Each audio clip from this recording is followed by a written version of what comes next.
SNX Marathi, Siddheshwar news express, सत्यासाठी SNX सोबत. दक्षिण सोलापूर पंचायत समितीचे माजी सभापती गुरुसिद्ध मेत्रे यांच्या मार्गदर्शनाखाली सुरू असलेली पवित्र श्रीशैल पदयात्रा 15व्या दिवशी आंध्र प्रदेश राज्यात दाखल झाली. तेलंगणा राज्यातील राजकल येथील शरण बसप्पा मठातून सकाळी पूजा व महाआरती करून नाश्ता घेतल्यानंतर पदयात्रेला पुढील प्रवासासाठी सुरुवात करण्यात आली. हर हर महादेवच्या जयघोषात पालखी व रथ आंध्र प्रदेशच्या सीमेकडे मार्गक्रमण करत राज्यात प्रवेश केला. राज्य सीमेवर भक्तांनी आनंद व्यक्त करत जयघोष केला. हा क्षण पदयात्रेतील सर्वांसाठी विशेष आणि ऐतिहासिक ठरला. प्रवासादरम्यान पदयात्रा मार्गे दत्तात्रय मंदिरात पोहोचली. मंदिराच्या वतीने दुपारच्या भोजनाची व विश्रांतीची व्यवस्था करण्यात आली होती. भक्तांनी प्रसाद ग्रहण करून काही वेळ विश्रांती घेतली.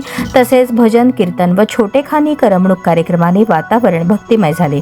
यानंतर पदयात्रा पुढे निघून सायंकाळी आंध्र प्रदेशातील कलगुंटला येथे पोहोचली. येथे माजी सरपंच रेड्डी यांच्या घरी सर्व भक्तांसाठी रात्रीच्या भोजनाची व मुक्कामाची व्यवस्था करण्यात आली होती. महाआरती मोठ्या उत्साहात संपन्न झाली.